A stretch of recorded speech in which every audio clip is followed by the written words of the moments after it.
Lo que pasó hoy en el centro de Bogotá está lejos de llamarse protesta legítima.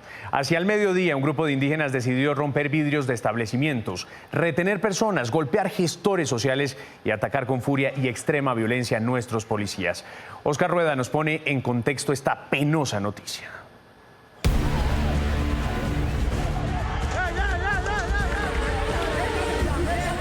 Una batalla campal. Los protagonistas, los mismos indígenas en Vera que ocupaban el Parque Nacional hace unos meses, intentaban esta vez tomarse el edificio de Avianca. Primero atacaron a los gestores.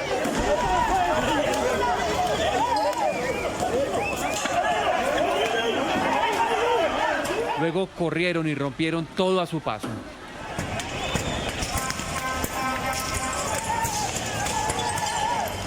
Después, la barbarie. No paraban de golpearlo. Y no paran. Desde las ventanas, gritos pidiendo auxilio. Ciudadanos protegen al uniformado. Es la única manera para que se detengan. El patrullero queda tendido en el piso. Y a un par de cuadras la impotencia de la gente. A una policía, a una niña.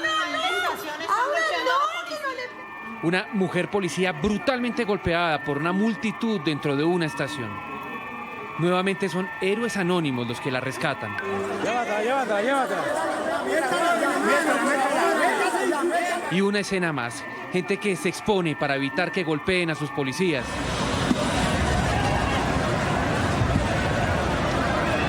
Mientras cobardemente los atacaban, autoridades y organismos de derechos humanos denuncian que frente al ESMAD ponen a menores como escudo.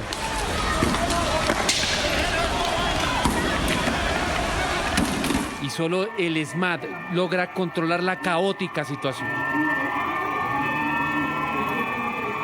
Un total de 27 heridos, entre ellos 14 policías en una tarde de horror que vivió Bogotá. Y entonces es ahí cuando uno dice, ¿y todavía hay quienes llaman a esto protestar? ¿Desde cuándo herir gravemente a nuestra fuerza pública, a una mujer policía, coger a palo a gestores de convivencia y acabar con todo lo que encuentran a su paso, puede ser considerado una protesta legítima? No, los colombianos no nos podemos equivocar. Y cuando hay violencia, como la que hubo hoy en Bogotá, hay que llamarla así, con todas las letras, y exigirle a las autoridades que hagan valer las leyes que aún nos rigen para cuidarnos a todos. Lo peor de esta escena de hoy es el sentimiento de desprotección de los buenos ciudadanos y la idea instalada en algunos otros de que se puede hacer lo que a cualquiera le dé la gana sin que nada pase. Joana, Andrea, ¿qué más sabemos de lo que ocurrió hoy? Pues, José Manuel, acabamos de hablar en primicia con el policía brutalmente golpeado. Por fortuna se recupera en el hospital de la institución. Asegura que se salvó gracias a que tenía el casco bien ajustado. Miren y oigan el mensaje que también envía. Nosotros íbamos en la moto y eso como que le estaban golpeando a cualquier policía que se le atravesara. Nosotros íbamos en la moto, pues ya cuando lo vimos ya fue encima, pues tratamos fue como de pasar, pero entonces nos hicieron caer, nos cogieron en el piso, nos pegaron con palos, tiraron piedras. Gracias a Dios pues el casco lo tenía bien ajustado, si no pues no estaría contando el cuento. Nosotros como somos del grupo de Policía de Infancia y Adolescencia estamos haciendo el acompañamiento a raíz de las marchas, de la protesta que había de la comunidad indígena y pues como había bastante menores, bastante niños, entonces estamos haciendo el acompañamiento ahí en ese sector. Pues la violencia no va a generar sino más violencia. Eso no van a generar sino que entre los mismos colombianos pues nos empecemos a agredir, ¿sí? No se debería haber como más diálogo, más capacidad de entender a las personas, porque si ellos están protestando es porque necesitan algo, ¿sí? Pero no es llegar al extremo de llegar a la violencia.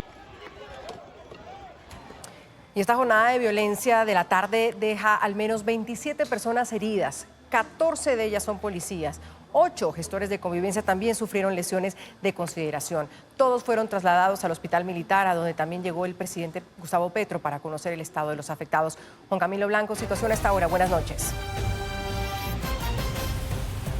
Andrea, ¿qué tal? Muy buenas noches para usted y para todos los televidentes. Pues mire, fueron 12 los policías que visitó el presidente Gustavo Petro aquí en el Hospital de la Policía. Una vez terminó su evento en Barrancabermeja, se trasladó hasta Bogotá y de ahí decidió venir a visitarlos. Fue una reunión que duró aproximadamente unos 20 minutos, conversó con ellos, les preguntó qué había sucedido y posteriormente pues se dirigía en primera instancia a reunirse con los indígenas en un punto de la ciudad de Idipron, en donde están. Sin embargo, por temas de seguridad han cancelado este encuentro y se realizará en pocos minutos en la Casa de Nariño con representantes entonces de esta comunidad indígena en Vera. Quien estará al frente de esta reunión también escuchándolos va a ser el ministro del Interior, Alfonso Prada, quien dará unas conclusiones después de esta reunión. Pero mire, el presidente Gustavo Petro también se pronunció a través de su cuenta de Twitter. Mire, ha dicho: la ausencia de diálogo siempre genera más violencia.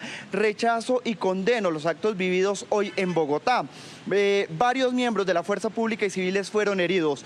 Nunca será protesta la agresión a un policía.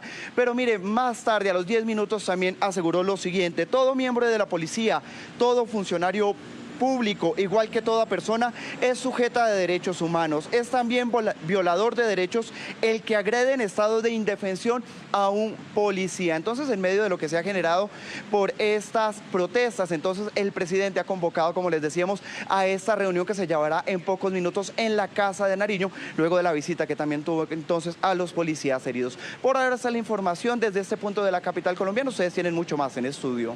Pues Juan Camilo, gracias. Estamos en el Hospital de la Policía acompañando a los uniformados, a nuestros uniformados víctimas de estas agresiones. Pero también estamos en el centro de Bogotá, que lo decíamos, sufrió la jornada de violencia desatada por un grupo de indígenas. Edificios y locales comerciales fueron el blanco de una furia inusitada que deja millonarias pérdidas.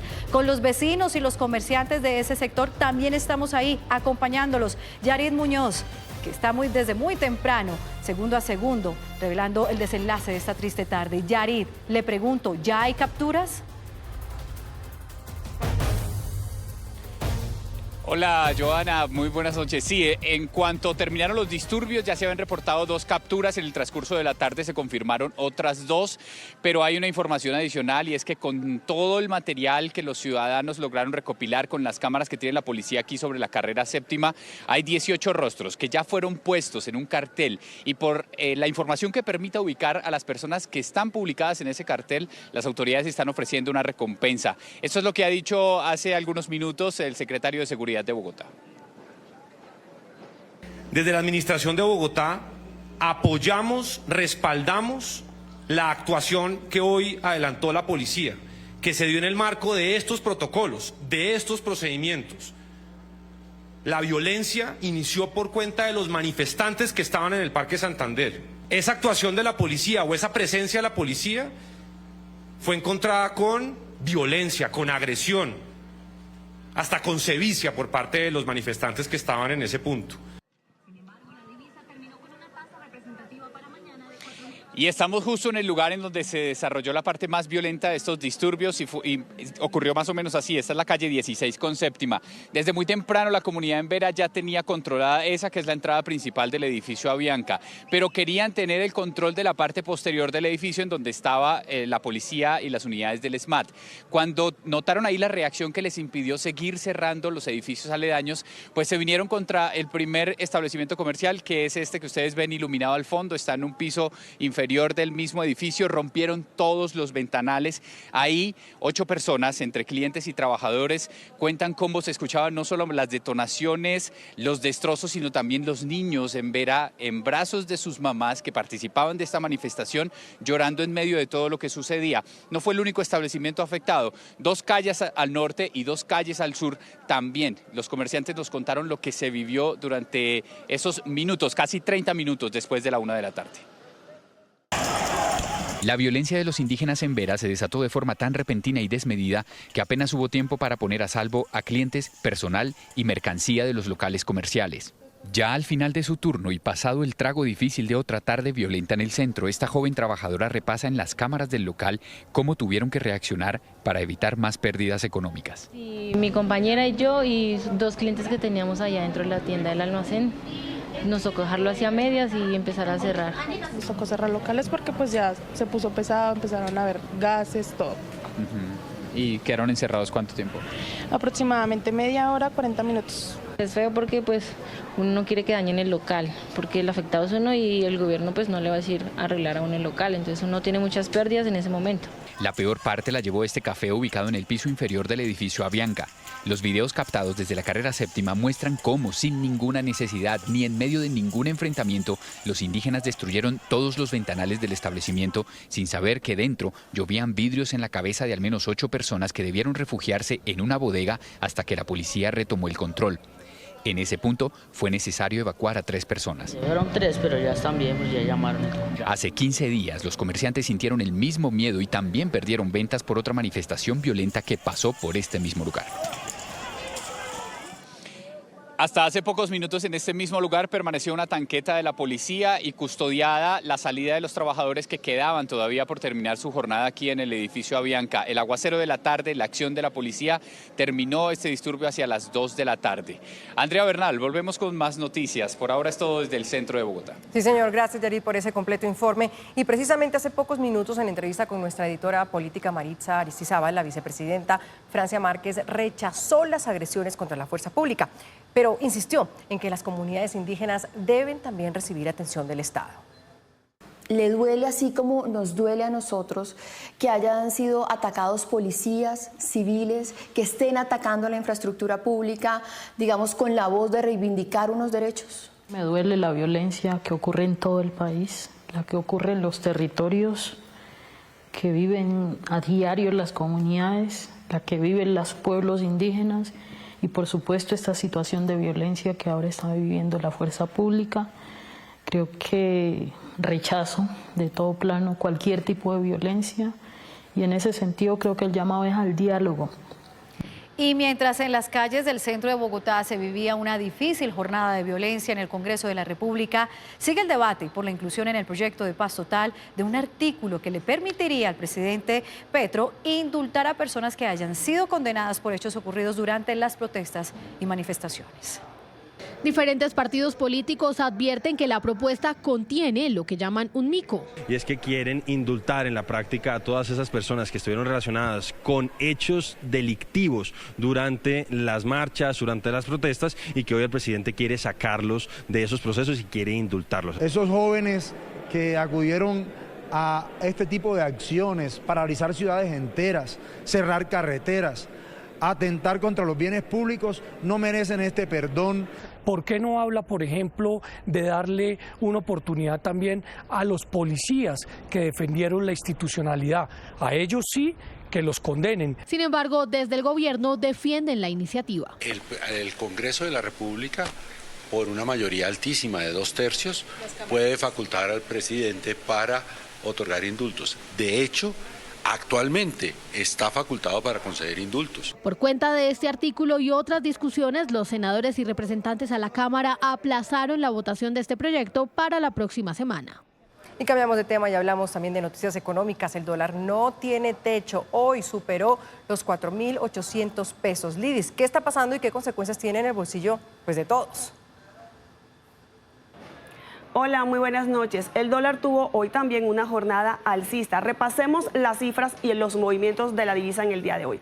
Empezó en 4.744 pesos la tasa representativa del mercado. Hacia las 8 de la mañana en su apertura el dólar ya lograba un récord histórico de 4.800. 35 minutos después terminó o se negoció en 4.780 y empezó el repunte a partir de ese momento, ya que hacia las 11 de la mañana logró 4.851 pesos, pero a las 11:27 de la mañana logró el récord histórico de la jornada en 4.859 pesos. Al cierre, a la 1 de la tarde, el dólar cerró en 4.843 y todo esto llevó a que la tasa representativa del mercado se fijara para el día de mañana en 4.815. La pregunta que todos nos hacemos es ¿hasta dónde llegará el dólar? Es probable que sigamos viendo una tendencia de fortalecimiento del dólar que se traduce en que en Colombia cotizaciones superiores a los 4.800 pesos podrían ser probables en las próximas semanas. Ahora repasemos cómo ha sido el movimiento de la divisa durante el mes de octubre. Para el 1 de octubre el dólar se negociaba en 4.590 pesos. Para el 4 de octubre estuvo por debajo de esa cifra, 4.484.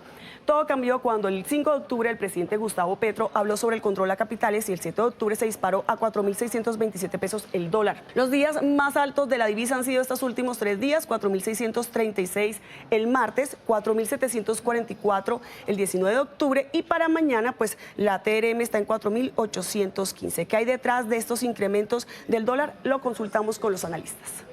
La discusión de controles de capital, restricciones a la movilidad de los inversionistas de portafolio, pues si bien ya el ministro ha sido muy categórico y enfático de que no está en el menú de opciones de política económica, pues sí generan como esa preocupación para muchos inversionistas. Y un dato final, y es que los mensajes del ministro de Hacienda sobre tranquilidad para los mercados no está llegando de manera inmediata precisamente a estos movimientos del dólar. Joana, Andrea, muy buenas noches.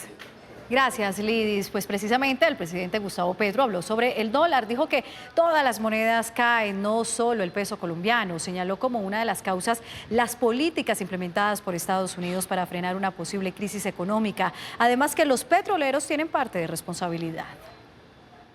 Los Estados Unidos prácticamente están arruinando todas las economías del mundo.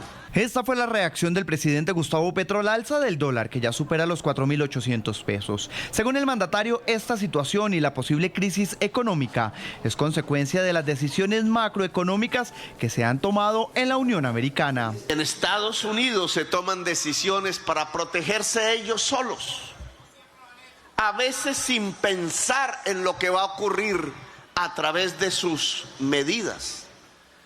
Se está vaciando la economía de las naciones latinoamericanas.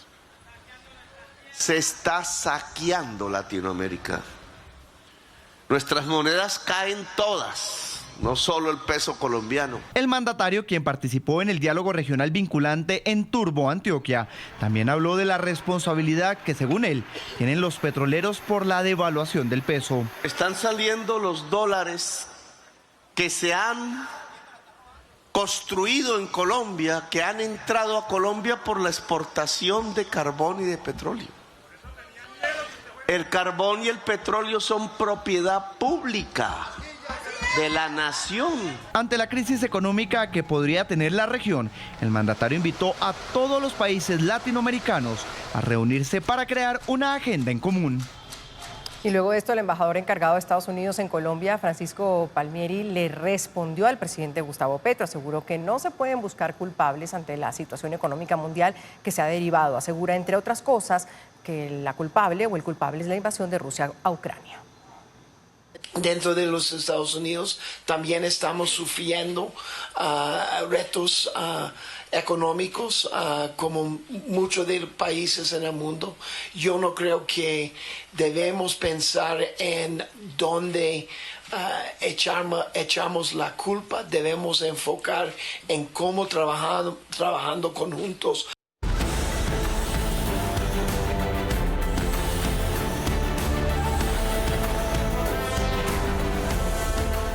Seguimos hablando del dólar, nada que hacer, pero en vez de quejarnos, ¿qué tal si aportamos algunas ideas? A ver, pues si deja de seguir subiendo de esta manera.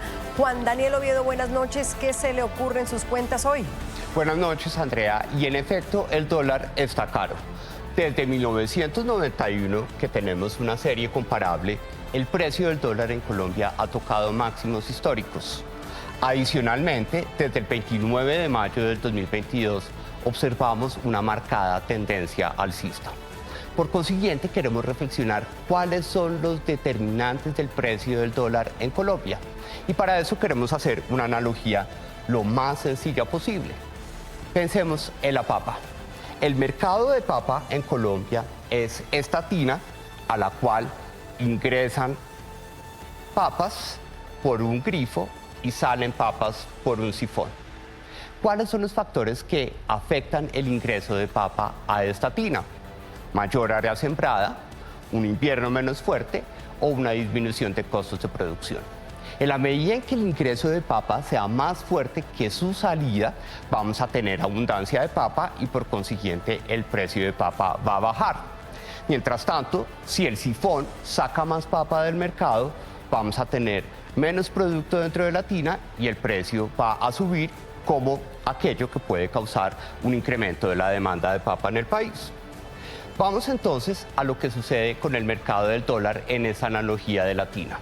¿Qué hace que ingresen más dólares a la economía colombiana?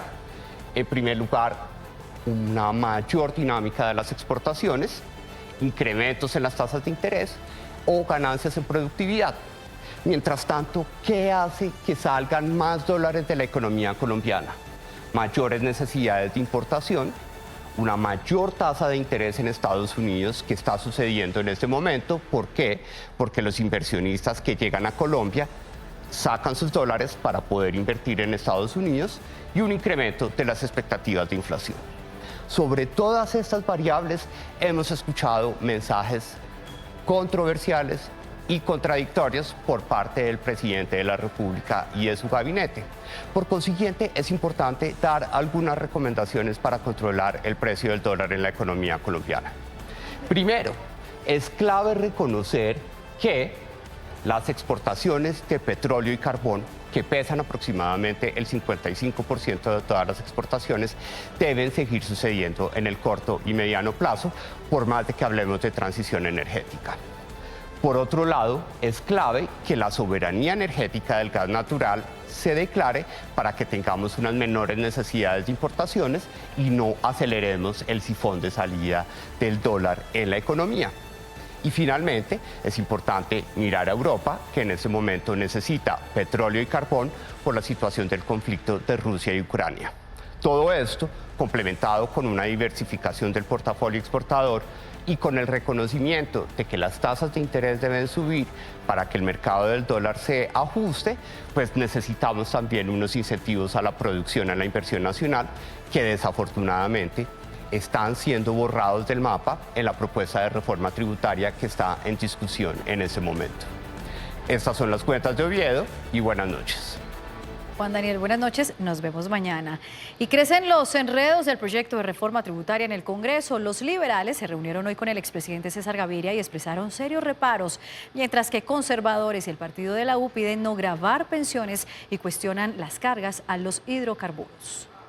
Partidos de la coalición le sacan tarjeta roja al gobierno. Iniciamos por los liberales, 3 horas en las que el partido le puso condición al gobierno para votar la tributaria. No acompañaremos la tributaria si no nos permiten que sean separados de la votación en bloque. El jefe político del Partido Rojo puso sobre la mesa 11 líneas rojas, puntos que son inamovibles, como el que ha sido la manzana de la discordia, las pensiones, hidrocarburos y otros que se sumaron a esta lista. El Partido Liberal no va a votar impuestos que graven más a los alimentos. Para los liberales sigue en pie bajar el monto de recaudo, pero el presidente del Senado cerró de frente esta posibilidad. Porque si se disminuye esas cifras estaríamos incumpliendo el mandato popular de la equidad. Ahora pasemos al Partido Azul, que también tiene sus reparos, el tema de las pensiones. No estamos de acuerdo en gravar las pensiones como lo ha planteado el gobierno. Vamos a plantear unas modificaciones en este aspecto. El partido de la U también se suma a esa rebelión. Piden que se estudien 5 puntos clave. No le jalamos al tema de gravar las pensiones.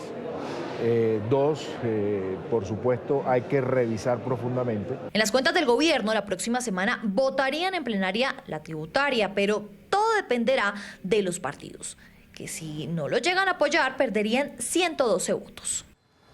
Y tras las críticas a la reforma tributaria de los partidos políticos, pues el presidente Gustavo Petro les envió un mensaje. Insiste en que es beneficiosa y debe aprobarse. Además, cuestionó a los gremios. A nuestros congresistas, hombres y mujeres de todos los partidos, les digo, tengan la seguridad que si se aumentan los impuestos al petróleo y al carbón, no se perjudica a nadie. Ni siquiera los actuales contratistas del petróleo y el carbón que sacan sus utilidades. Tiempo tuvo los gremios económicos para decirle al presidente: por ahí no es. No abra el hueco, no sobreendeude el país. tiempo tuvieron para la corrección. No es el momento de decir ahora, cuando queremos pagar esa deuda con impuestos de las grandes fortunas improductivas, que entonces las pague el pueblo. Hoy en el termómetro político, 2 pesos pesados, Fico Gutiérrez y Dilian Francisca Toro se vuelven a lanzar. Les tengo las coordenadas. Además, el día y la hora en que se reúnen los disidentes conservadores y el consejo de Kalmanovich para calmar la tempestad. Nos vemos al final de la emisión.